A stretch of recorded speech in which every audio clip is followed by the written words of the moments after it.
Bonjour, aujourd'hui nous allons vous parler des 12 travaux d'Astérix. Alors, le jour où Goscinny a dit on va faire ce qu'on veut. Il y a des films qui marquent une génération et puis il y a les 12 travaux d'Astérix qui en ont marqué quasiment 3. Sorti en 1976, écrit directement pour le cinéma par Goscinny, Uderzo et Pierre Tchernia, c'est le seul Astérix qui n'adapte pas une BD.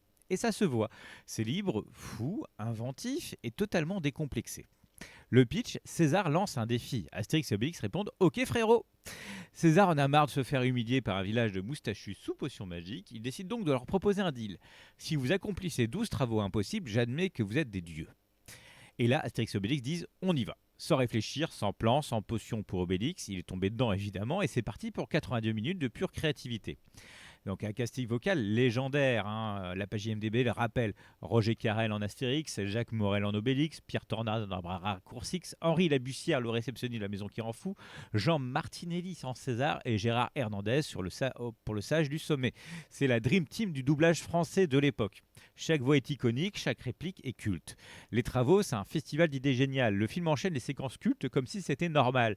La Maison qui rend fou, le moment préféré de 99% des fans, une satire de la bureaucratie tellement juste que même les critiques IMDb en parlent comme d'un traumatisme hilarant. Le repas chez le Mannequin Pix, Obélix qui mange pour 40 personnes un sommet de comédie physique, le hypnotiseur Iris, je suis Iris, le grand Iris et Cannabis, un sketch digne des meilleurs comiques de l'époque. Les sirènes, un passage étonnamment sensuel pour un film d'Astérix. Le vieux sage sur la montagne.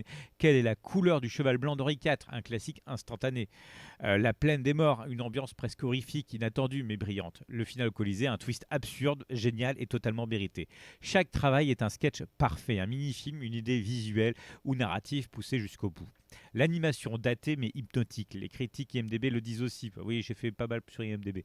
C'est tout en ayant vu le film, bien sûr. C'est le plus psychédélique des Astérix. Les décors peints, les couleurs saturées, les transitions étranges. On dirait un mélange entre le Ralph Bakshi, un trip sous potion magique et un livre d'images des années 70. C'est daté, oui, mais c'est magnifique. L'humour, c'est du Goscinny pur jus. Donc le film est un festival de satire, absurdité, anachronisme, jeu de mots, humour visuel, humour méta. Bref, il y a de tout. Et surtout, ça marche encore aujourd'hui. Voilà. Donc, un film culte, même pour les puristes. Les fans hardcore d'Astérix considèrent souvent ce film comme le meilleur de tous. Pourquoi?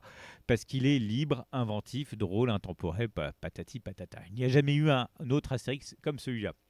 On va le noter. Ah bah, l'humour, c'est du 5 étoiles. Goscinny en mode turbo. La créativité, 5 étoiles. Chaque travail est une pépite. L'animation, 4 sur 10. Psychédélique, charmante, années 70. Les voix, 5 sur 10. Le panthéon du doublage français. La satire, 5 sur 10. La maison qui rend fou, chef-d'œuvre. Le fun, 5 sur 10, 80 minutes de bonheur. Conclusion, le chef-d'œuvre absolu d'Astérix au cinéma. Les 12 travaux d'Astérix, c'est un film culte, un film drôle, un film intelligent, un film audacieux, un film qui n'a peur de rien, un film qui a marqué l'histoire de l'animation française. C'est simple, si tu ne dois voir qu'un seul Astérix dans ta vie, c'est celui-là.